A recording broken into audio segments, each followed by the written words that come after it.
आप जाइए, अपना आइडिया पिच कीजिए, वहाँ पे एक टीम बैठी होगी इंडस्ट्री से जो कि आपको सपोर्ट करेगी, आपको मेंटोर भी करेगी, प्लस आपको नेशनल इंक्यूबेशन सेंटर्स जगह देंगे अगर आपके पास ऑफिस नहीं है, जाहिर है।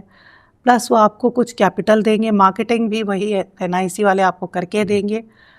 आप अपना प्रोडक्ट अगर you are able to sell them, अगर आप उनको समझा देते हैं कि जी इसका कोई फ़ायदा है, तो इन्वेस्टमेंट उनकी तरफ से हो जाएगी। अरे इससे अच्छी बात और क्या हो सकती बिल्कुल। है। हाँ।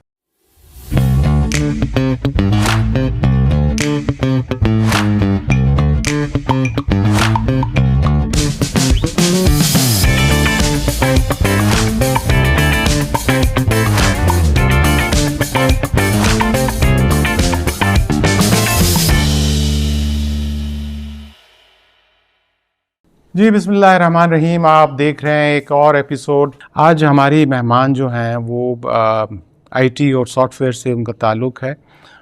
यूके से उन्होंने अपना पीएचडी किया और आजकल एनईडी यूनिवर्सिटी में प्रोफेसर हैं सॉफ्टवेयर की। तो हम वेलकम करते हैं डॉक्टर शानिला जरदारी साहिबा। आपने वक्त निकाला, आप तशरीफ़ लाई। टेक पे आजकल बहुत बातचीत चल रही है और आप एक ऐसी फील्ड में हैं जहां यंग बच्चे जाना चाहते हैं, जा रहे हैं, शॉर्ट टर्म कोर्सेज़ भी करते हैं, लॉन्ग टर्म एजुकेशनल गोल्स भी हैं। तो पहले तो आप थोड़ा सा हमारे देखने वालों के लिए अपना तारुफ करवाएं कि कहाँ से आपने स्टार्ट लिया and why you chose this IT and software engineering, और अब कहाँ हैं और क्या कर रही हैं। Thank you so much for this introduction and for inviting me. तो कहानी यहाँ से शुरू होती है कि अर्ली 2000 में बहुत सारे जो हमारे यंग आईटी प्रोफेशनल्स हैं उनकी बड़ी डिमांड हो रही थी यूएस में कि Y2K उसके उस वक्त में। तो जब मैं यूनिवर्सिटी का टाइम, हमने भी सोचा कि चलिए अब हमें भी सॉफ्टवेयर पढ़ना चाहिए। लेकिन पाकिस्तान में उस वक्त सॉफ्टवेयर बहुत अपनी इन्फेंसी में था। यानी मैं सिंध में सेकंड बैच हूँ सॉफ्टवेयर इंजीनियरिंग का। उससे पहले सिर्फ एक बैच था, तो हमारे पास कोई बेंचमार्क भी नहीं था कि सॉफ्टवेयर इंजीनियर ऐसे होते हैं, उनको कैसी नौकरी मिलती है, वो किस तरह के काम करते हैं। तो पहला एक बैच अभी वो सेकंड ईयर में था जब हम फर्स्ट ईयर में आए। लेकिन बस ये सोच लिया था कि इसका भी डिमांड हो गई है तो हम लोगों को सॉफ्टवेयर इंजीनियरिंग में मेरे ख्याल से ये इतनी आसान फील्ड नहीं है, या उस वक्त भी नहीं थी और मैच्योर भी नहीं थी। उस वक्त ये भी उनके प्रोसेसेस इतने मैच्योर नहीं थे, ये पता नहीं था कि इंडस्ट्री में करेंगे, जाएंगे तो करेंगे क्या। लेकिन बस सॉफ्टवेयर इंजीनियर बनना है। आपको पता है कि आप you are 18 years old and you just want to do anything which is जिसकी हाइप है, जिसको लोग मान रहे हैं। हमने भी कहा चलिए ठीक है, इसकी हाइप है तो हम भी सॉफ्टवेयर इंजीनियरिंग कर लेते हैं। सो आए तो इस तरह। लेकिन जब आ गए तो there was no looking back, क्योंकि ये हमें पता लग गया कि जी सॉफ्टवेयर इंजीनियरिंग वाकई एक ऐसी फील्ड है जिसकी डिमांड हर प्रोफेशन में है। यानी इस वक्त आप देख लें कि हेल्थ केयर में, एजुकेशन में, इंडस्ट्री में कोई ऐसी जगह नहीं है जहाँ पे आप एआई की बात नहीं करें, जहाँ पे आप डेटा साइंस की बात नहीं करें। तो इसका एक ये कहना कि this field has seeped into other fields. बाकी कोई फील्ड सॉफ्टवेयर इंजीनियरिंग में आई हो या ना आई हो, सॉफ्टवेयर इंजीनियरिंग हर फील्ड में चली गई। लेकिन ये उस वक्त भी था जब आप जा रही थी और आपने फैसला किया कि जाना है वहाँ पे। उस वक्त इतना ज़्यादा नहीं था, मैंने कहा उस वक्त मैच्योर नहीं हुआ था। पाकिस्तान में इंडस्ट्री इतनी डेवलप नहीं हुई थी, सॉफ्टवेयर हाउसेस बने नहीं थे इतने ज़्यादा, तो जाहिर है कि उस वक्त नहीं था। लेकिन फिर जब हमने मास्टर्स किया and then I went for my PhD abroad, वहाँ जाके देखा मेरी पीएचडी जो है वो क्लाउड कंप्यूटिंग में है, जो कि आज भी बहुत हॉट टॉपिक है और हर कोई उसमें काम करना चाहता है। तो उस वक्त तो बिल्कुल नया था। आई went for my PhD in 2010 and I was in my mid-20s। तो बल्कि एक इंटरेस्टिंग सी बात बताती हूँ कि मैंने क्लाउड कंप्यूटिंग का नाम नहीं सुना हुआ था जब मैं पाकिस्तान से जा रही थी। तो मेरे सुपरवाइज़र ने वहाँ के मुझे कहा कि आपको पता है कि क्लाउड क्या होता है? मैंने कहा आपको क्या लगता है कि हमें अंग्रेजी नहीं आती? क्लाउड वो है जो आसमान पे है। और तो he said कि no, I'm talking about cloud computing, and I said no, I don't know anything about it. So she said okay, go please read. और फाइनली मैंने वहाँ से पीएचडी की इस चीज़ में। तो yes I had to work hard a lot. लेकिन अब जब देखते हैं तो यकीनन सॉफ्टवेयर इंजीनियरिंग की फील्ड बहुत ग्रो कर गई है। पाकिस्तान में उसकी अपॉर्चुनिटीज़ बहुत ज़्यादा, वर्ल्ड वाइड तो पहले ही थी, लेकिन अब हमारे पास भी इस फील्ड ने बहुत ग्रो किया है और आगे भी इसके अंदर बहुत अच्छा, काम है। इस वक्त जो आप पढ़ा रही हैं एनडी यूनिवर्सिटी में, तो ये बताइए कि किस तरह के बच्चे हैं, कहाँ से आते हैं, आगे इनके लिए क्या अपॉर्चुनिटीज़ हैं और चैलेंजेस आजकल क्या हैं बच्चों की, और किस फील्ड में या जाना चाहिए, क्या कहेंगे आप? अच्छा, मेरी यूनिवर्सिटी में जो सॉफ्टवेयर इंजीनियरिंग का डिपार्टमेंट है, क्योंकि आपको वैसे ही पता है कि इंजीनियरिंग के लिए आपको बहुत हाई मेरिट चाहिए होती है, फिर सॉफ्टवेयर इंजीनियरिंग में आने के लिए बहुत ज़्यादा हाई मेरिट चाहिए होती है, क्योंकि इट्स अभी उसकी टॉप मेरिट चल रही है कई अरसे से, जब से ये डिपार्टमेंट बना है। तो हम, क्योंकि ये बच्चे सारे पढ़ने वाले आते हैं, अपनी फील्ड्स में अच्छा काम करके आते हैं इंटर तक, हमारे पास कराची से भी आते हैं बच्चे, और उसके अलावा बाकी जो सिंध के रूरल एरियाज़ हो गए, या इवन जो दूसरे शहर हैं, क्योंकि अर्बन सिटीज़ भी हमारे पास बहुत ज़्यादा है, हैदराबाद से, लाड़काना से, सक्कर से, हर जगह से हमारे पास स्टूडेंट्स आते हैं और पढ़ते हैं। सिर्फ पढ़ते नहीं हैं, हमारे स्टूडेंट्स की, एनईडी के स्टूडेंट्स की बहुत ज़्यादा प्रेजेंस है सिलिकॉन वैली में। पाकिस्तान की जितनी यूनिवर्सिटीज़ हैं उसमें सबसे ज़्यादा स्टूडेंट्स हमारे हैं वहाँ पे। लेकिन ये तो हो गई एनईडी की बात। उसके अलावा जो शहर भर में आप देखें कि बहुत सारी यूनिवर्सिटीज़ हैं जो अगर सॉफ्टवेयर इंजीनियरिंग नहीं करा रही तो computer science, AI, data science, cyber security, इन सब में डिग्री ऑफ़र कर रही है, जिसका मतलब ये है कि ये एक ऐसी फील्ड है जिसमें हर कोई इस वक्त इन्वेस्ट करने को तैयार है। जहाँ बाकी डिपार्टमेंट्स बंद हो रहे हैं, जैसे आप देखें बहुत सारी यूनिवर्सिटी में फ़िलासफ़ी का डिपार्टमेंट बंद हो गया, क्योंकि फ़िलासफ़ी में कोई जॉब देने को तैयार नहीं है, कोई वो नहीं देख रहे कि फ्यूचर है। वही उस टाइम पे इस वक्त आप हर निजी यूनिवर्सिटी देख लें या सरकारी यूनिवर्सिटी देख लें, उसमें बतदरीज इजाफा हो रहा है कंप्यूटर से रिलेटेड फील्ड्स में स्टूडेंट्स का, और इसी तरह से फैकल्टी का। तो इस बात की जामिन है कि एक बात जो मैं कहूँ आपसे कि ये वो फील्ड है कि जिसमें जब बच्चा अपनी स्किल्स इंप्रूव करता है और completely equipped with all IT things, तो कम से कम उसमें जॉब की अगर ज़रूरत ना भी हो तो सेल्फ एम्प्लॉयमेंट भी इसमें बहुत है कि आपने अपना काम शुरू कर दिया, घर से बैठ के शुरू कर दिया और आपने कमाना शुरू किया। ये है मेरे ख्याल से जो बाकी फील्ड्स में मैं नहीं समझता कि इतना इसमें। बिल्कुल बिल्कुल, आपकी बात से आई वुड एग्री। और दूसरी बात ये कि पाकिस्तान से बहुत ज़्यादा काम फ्रीलांसिंग में हो रहा है, जी। और बहुत सारे फ्रीलांसिंग प्लेटफॉर्म्स भी बन गए हैं। जब मैंने वही कहा कि जैसे हमने जब डिग्री ली थी तो फाइवर, अपवर्क, ऐसी अपॉर्चुनिटीज़ हमारे पास नहीं थी फ्रीलांसिंग करने की, लेकिन अब हैं। कोविड के बाद जाहिर है कि लोगों में ज़्यादा एक्सेप्टेंस भी आई है कि जी वर्क फ्रॉम होम हो सकता है। पहले ये तो सोचा जाता था कि नहीं, सुबह टाई लगा के कोट बूट पहन के आपने जाना है ऑफिस। अब ये कॉन्सेप्ट आ गया और एक्सेप्ट कर लिया गया इसको कि ये काम हो सकता है, इस तरह घर बैठ के भी हो सकता है। तो ये वर्ल्ड वाइड एक माइंडसेट चेंज भी हुआ है, और हर फील्ड के लिए हुआ है, लेकिन जाहिर है हमारी फील्ड में ज़्यादा हुआ है। ये बात आपकी सच है। अच्छा, दूसरी बात जो हमारे यहाँ जॉब, फ्रीलांसिंग, ये तो अपनी जगह है ही।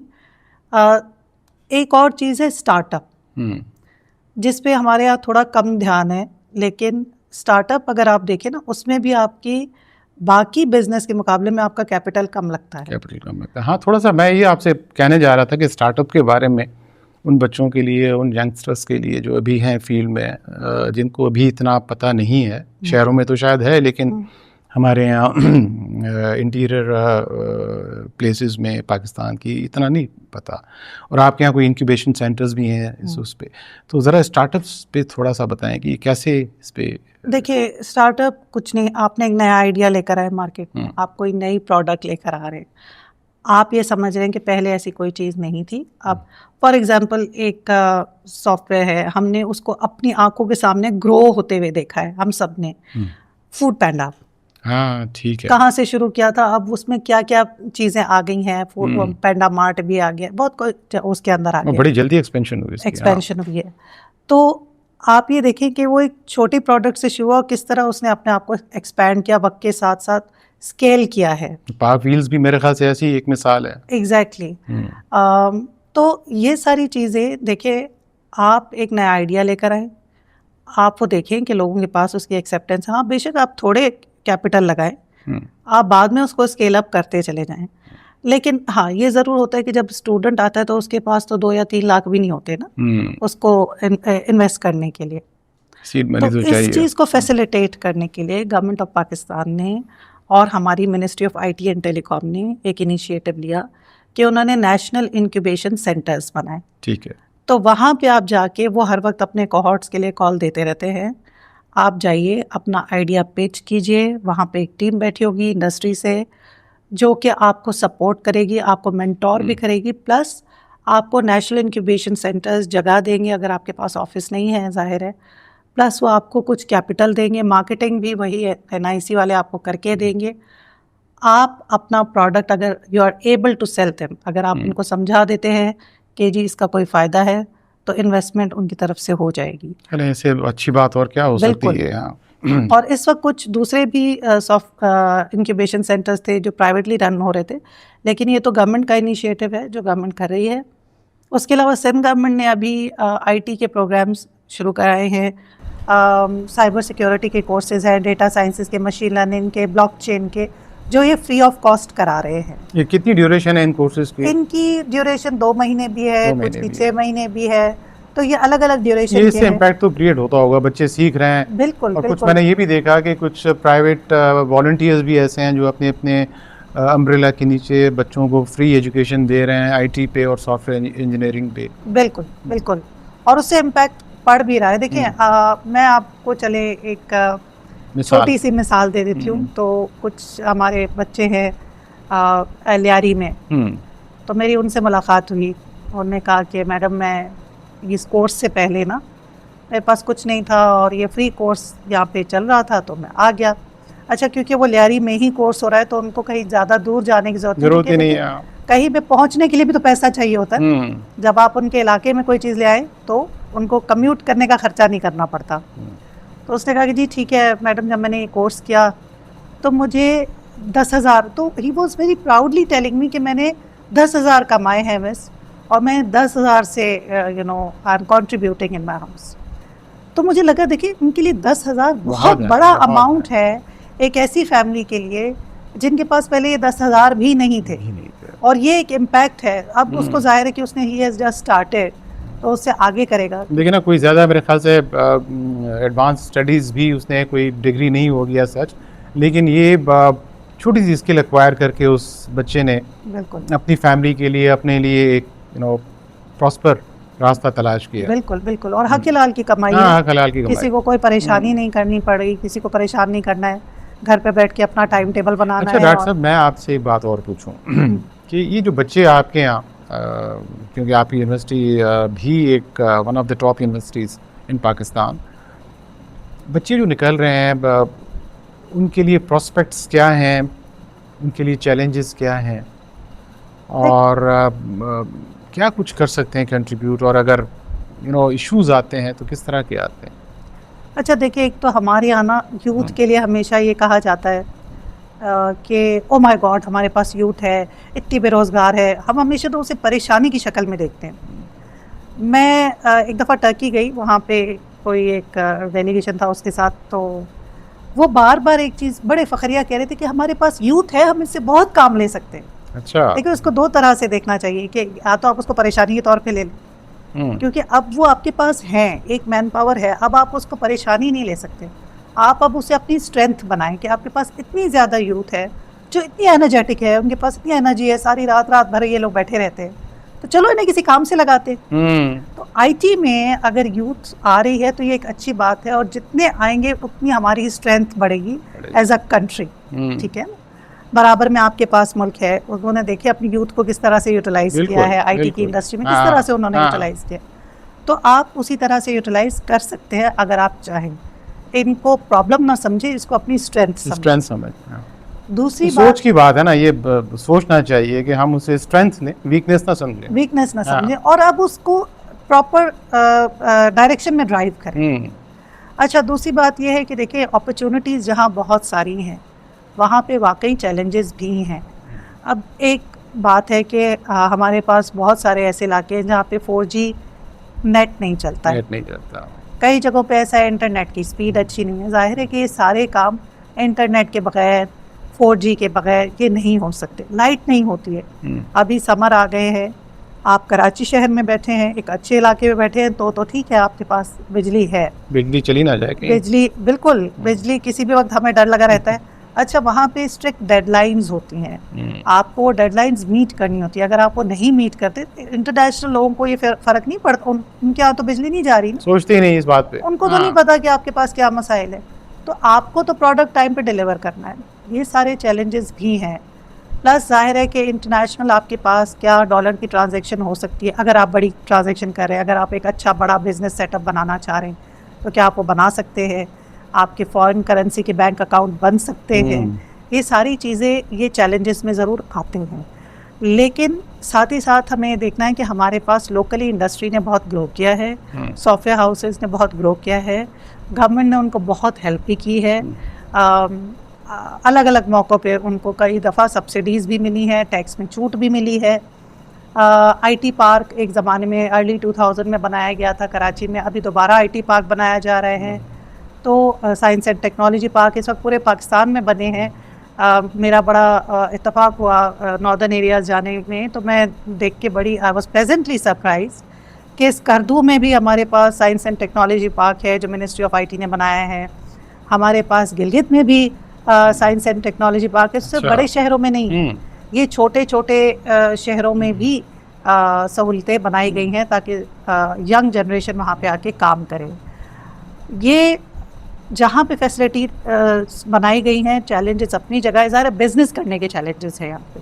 आप एक अगर सॉफ्टवेयर हाउस बनाते हैं तो रजिस्टर कराना इतना बड़ा मसला नहीं है, बिज़नेस लेकर आना मसला है। कि आपने रजिस्टर करा लिया, कंपनी आपने इस्टेब्लिश कर ली, उस वक्त इस्टेब्लिश करने में कोई प्रॉब्लम नहीं, वहाँ पे बिज़नेस लेकर आना रिमेन्स अ चैलेंज। लेकिन वो कोई भी बिज़नेस आने में आपको चैलेंजेस होते हैं, तो पाकिस्तान में कोई भी हो।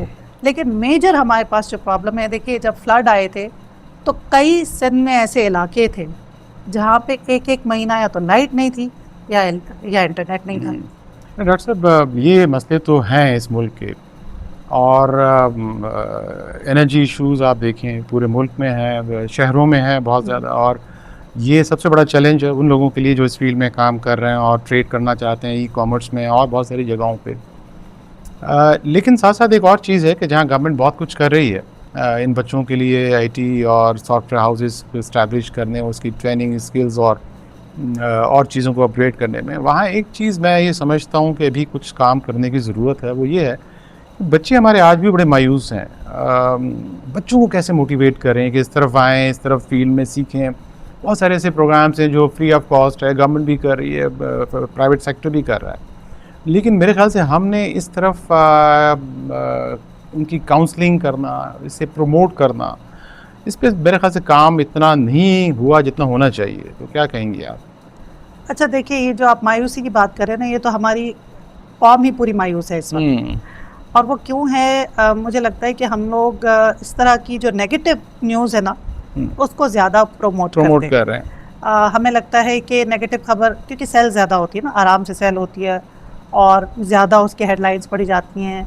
हमें भी रेटिंग्स चाहिए, TRPs चाहिए, तो वो न्यूज़ ज़्यादा आपको रेटिंग्स देती है। अच्छी खबर जो है वो कोई सुनना नहीं चाहता। इसलिए भी हमारे यहाँ थोड़ा सा उस तरफ आपका मायूसी की तरफ बच्चा चला जाता है, क्योंकि वो उस मीडिया से अपने उसका इनपुट जो है वो मीडिया से आ रहा है और उसके बेसिस पर वो रिएक्ट कर रहा है। तो बहुत सारे स्टूडेंट्स, ये जो आपका सवाल है ना, वो मुझसे करते हैं कि मैडम आपने इतनी अच्छी यूनिवर्सिटी से PhD की है, तो आप पाकिस्तान क्यों आ गई? मैंने कहा मुझे I don't have any problem here, मेरे पास यहाँ पे घर है, मेरे पास गाड़ी है, मेरे पास अच्छी नौकरी है, मुझे must I go abroad for what? जो चीज़ पाकिस्तान में एक मिडिल क्लास फैमिली के पास होनी चाहिए वो मेरे पास है। मैंने कहा वही आपके पास भी है, ठीक है। तो लेकिन क्या है कि आपको बता ऐसा दिया गया है कि एज इफ के कुछ नहीं। मैंने कहा हम यही देख रहे हैं ना, आपके वालिदैन के पास जो था वही आपके पास आया है कि नहीं है उनका, कि अर्निंग गुड कहने लगे। हाँ, तो ये एक जनरल मायूसी का जो रवैया है, हमारा जो सोसाइटल इम्पैक्ट है, जो बातें हम सुनते हैं उसकी वजह से ज़्यादा आ रहा है। बाकी ये है कि बच्चों को उस मायूसी से निकालना। देखिए हमारे पास, वही मैंने कहा, सक्सेस स्टोरी बताना हमारे यहाँ बहुत बुरे तरीके से सक्सेस स्टोरी बताई जाती है। फॉर एग्जांपल, कोई गरीब का बच्चा अगर वो बिलियनर बन गया, उसने एक अच्छी अपनी एम्पायर खड़ी कर ली, एक बिज़नेस अच्छा बना लिया, तो हम उसे किस तरह बयान करते हैं? हम उसे बयान कुछ यूँ करते, फला वो तो हमारे मोहल्ले में ही रहता था, मैं तो देखा था, साइकिल चलाता था, पैदल जाता था, अब बड़ी चीज़ बन गया। We sell it like this. अब इसको यूँ सेल करें, देखो बेटा ये हमारे मोहल्ले में ही रहता था, इसके पाँव में जूती नहीं थी, देखो कितनी मेहनत करके ऊपर चला गया। Change of perception, you know. Yes, you see, आप सेम बात कर रहे हैं, लेकिन आप कर कैसे रहे हैं, आप उसको कैसे बता रहे हैं सेम चीज। ठीक है, एक तरीका आप उसको इस तरह से बता रहे हैं कि एज इफ वो कोई गलत काम करके ऊपर आए। दूसरा तरीका आप ये बता रहे हैं कि नहीं देखो वो किस तरह मेहनत करके आ गया है, you can be the same. तो हम लोग इस तरह नहीं बताते, इंस्पायरिंग स्टोरीज नहीं बताते। हम अपने बच्चों को हमेशा ये बताते हैं कि देखो फलां का जो है ना, उसका अब्बा अफसर था, उसने उसकी सिफारिश लगा दी, ये हो गया। हम कभी किसी गरीब के बच्चे को बिठा के ये नहीं कहते कि देखिए ये कैसे बना, इसकी ज़रा स्टोरी बताए ना। तो फिर और हम इसको रीइंफोर्स भी करें, बार बार अपनी यूथ को बताएं कि ये कर सकता है, आप कर सकते हैं। क्योंकि IT एक ऐसी फील्ड है ना, देखिए, जिसमें दिमाग चाहिए। क्या मुझे बताइए कि एक मेहनत कश जो एक मेसन है, जो दीवार बनाता है, घर बनाता है, क्या वो मेहनत नहीं करता? इस वक्त रमज़ान चल रहा है, हम ठंडे कमरा में बैठ के काम करते, वो धूप में ईंटें उठाता है, गर्मी में गारे से अपने हाथ ख़राब करता है, काम करता है, ठीक है, मेहनत बहुत करता है। क्या वो मेहनत नहीं करता जो ज़मीनों में गोडी कर रहा है, हल चला रहा है? इस वक्त रमज़ान में वो भी अपनी धूप में काम करता है, लेकिन वो दिमागी काम नहीं करता। वो वही काम कर रहा है जिसको बहुत अरसे से जिस तरह देखता है वैसे ही करता है। तो वो पैसा मल्टीप्लाई नहीं कर पाता। पैसा हमेशा मल्टीप्लाई होता है दिमाग के काम से। वो लोग हार्डवर्क करते हैं लेकिन अपने दिमाग के साथ, फिजिकल उसमें नहीं है। तो आप एजुकेशन वो एक तरीका है, या जैसे हम कहें IT वो फील्ड है जहाँ पे आप दिमाग से काम कर रहे हैं, इसको आप मल्टीप्लाई कर सकते हैं और आप स्टूडेंट्स को बता सकते हैं या यंग जनरेशन को बता सकते हैं कि देखिए यू कैन डू वंडर्स। क्योंकि जाहिर है हमारे सामने बिल गेट्स की मिसाल है, ये अमीर लोगों में से नहीं थे। मार्क ज़करबर्ग एक स्टूडेंट प्रोजेक्ट में से आ गया है। हम ये क्यों नहीं बताते कि देखिए ये किस तरह से आगे बढ़े हैं, आप भी बन सकते हैं। So we just have to promote good stories, we have to tell them good side of this IT industry, how people have they have done good for themselves, अपनी फैमिलीज को किस तरह से आगे बढ़ाएं, ये हम कर सकते हैं। यूथ मायूस है क्योंकि हम उन्हें मायूस रखना चाहते हैं। हम उन्हें बताते ही ये है कि हाय आप हम पर बोझ है क्योंकि आप यूथ हैं, आपके लिए हमारे पास नौकरी नहीं है। आप उन्हें बताइए कि नहीं बेटा, नौकरी आप क्रिएट करेंगे, ना सिर्फ अपने लिए बल्कि अपने आने वाले, आपको जॉब क्रिएट करनी है। इस वक्त जो पाकिस्तान जॉब गिवर बने, जॉब सीकर ना बने। और दूसरी बात देखिए, इस वक्त भी जो दुनिया भर में जो कौमें तरक्की कर रही हैं वो कंज्यूमर ऑफ नॉलेज नहीं है। कंज्यूमर ऑफ नॉलेज कैसे कि हम इस वक्त मोबाइल फ़ोन हम सबके पास है, हम बनाते नहीं। हम नॉलेज हमें बने बनाए प्रोडक्ट दे दी गई, आपने कोई AI का प्लेटफॉर्म बनाया नहीं है, लेकिन AI हम सब यूज़ कर रहे हैं। AI हम सब यूज़ कर रहे हैं। हम कंज्यूमर हैं उस सारी चीज़ों की, टेक्नोलॉजी के कंज्यूमर हैं। जब तक आप टेक्नोलॉजी के क्रिएटर नहीं बनेंगे या आप नॉलेज क्रिएटर नहीं बनेंगे तब तक आपका मुल्क तरक्की नहीं कर सकता। इसलिए हमें कहना चाहिए कि नॉलेज क्रिएट करें। अच्छा डॉक्टर साहब, कोई आखिरी बात यूथ के लिए, यंग बच्चों के लिए? आपका तो बड़ा वास्ता रहता है बच्चों के साथ, सुबह शाम पढ़ाती हैं और एक बड़ा स्पेशलाइज्ड कोर्स और सब्जेक्ट आप डील कर रही हैं। क्या ऐसी आखिरी बात कहना पसंद करेंगी जो बच्चों के लिए इंस्पायरिंग हो, मोटिवेटिंग हो और मायूसी से निकलने के लिए कोई मैसेज? ओवरऑल तो मैं जो IT के सेक्टर के कम से कम जो हमारी यूथ है जो IT सेक्टर में काम करना चाहती है, मैं उन्हें बता दूं कि देखें यहाँ पे इस वक्त पाकिस्तान में भी कंज्यूमर तो हम बन गए हैं ना कम से कम IT के। तो ऐसा तो है नहीं कि IT वापस जा रही है। तो IT आपकी, जैसे मैंने पहले भी कहा कि हेल्थ केयर में, एजुकेशन में, हर चीज़ में आ चुकी है। मैन्युफैक्चरिंग में बड़े बड़े प्लांट हैं जो चल रहे हैं ऑटोमेटेड फुली। तो आपकी ज़रूरत अब इट्स है टू स्टे, ये कहीं रोल बैक नहीं हो रहा है। तो आपके लिए जो अपॉर्चुनिटीज़ हैं वो बहुत ज़्यादा है, बल्कि क्रिएट होगी, कम नहीं होंगी। एक चीज़। दूसरी बात कि दुनिया भर में भी आपकी बहुत ज़रूरत है। दुनिया भर में इस वक्त जर्मनी है, UK, कनाडा, ये वहाँ हर जगह हमारी डिग्रीज़ एक्सेप्टेबल है। हमारे स्टूडेंट यहाँ से जाते हैं, वहाँ पे बहुत अच्छी, गूगल में भी काम करें, माइक्रोसॉफ्ट में भी काम करें, हर जगह पे ये काम करें। So not only national but international market is accepting our graduates, जो कि एक बहुत अच्छी बात है। उसके अलावा जेनेरिक हमारे जो यूथ है, तो आईटी के बच्चे हो गए जो अपना फ्यूचर यहाँ पे देख रहे हैं, आपका फ्यूचर बहुत ब्राइट है। यू जस्ट हैव, आपको ऑनेस्टी के साथ हार्ड वर्क करना है, नए स्किल्स से डरना नहीं है, नए स्किल्स सीखने हैं। बाकी जो हमारे यूथ है, देखिए पाकिस्तान में चैलेंजेस बहुत ज़्यादा हैं, हम भी इन्हीं चैलेंजेस में से गुजर के हैं। ऐसा नहीं है कि हम लोगों को कोई ये चैलेंज, या हमारे पास हर वक्त 24 घंटे लाइट होती थी, गर्मी नहीं होती थी, गर्मी तब भी होती थी, अब भी है। ऐसा नहीं है कि हमने और इन्हीं यूनिवर्सिटीज़ से पढ़ के, मैंने दुनिया की बेहतरीन यूनिवर्सिटी से PhD किया, तो ऐसा नहीं है कि आपकी पाकिस्तान की डिग्री एक्सेप्टेबल नहीं है। Everything you can get, everything if you want. सिर्फ ये है कि आप हार्ड वर्क करें, सच्चे दिल से करें, and the world is yours. Doctor साहब बहुत बहुत शुक्रिया आपका आने का, और मुझे पूरी उम्मीद है कि आज की हमारी ये डिस्कशन बड़ी इंफॉर्मेटिव है और लोगों पे एक इम्पैक्ट क्रिएट करेगी जो हम चाहते हैं। और इंशाल्लाह हम आपको आइंदा अपने प्रोग्राम्स में भी दावत देंगे ताकि मज़ीद इस चीज़ों को हाईलाइट करें और लोगों के लिए ज़्यादा से ज़्यादा हम कुछ शेयर कर सकें। बहुत बहुत शुक्रिया। Thank you.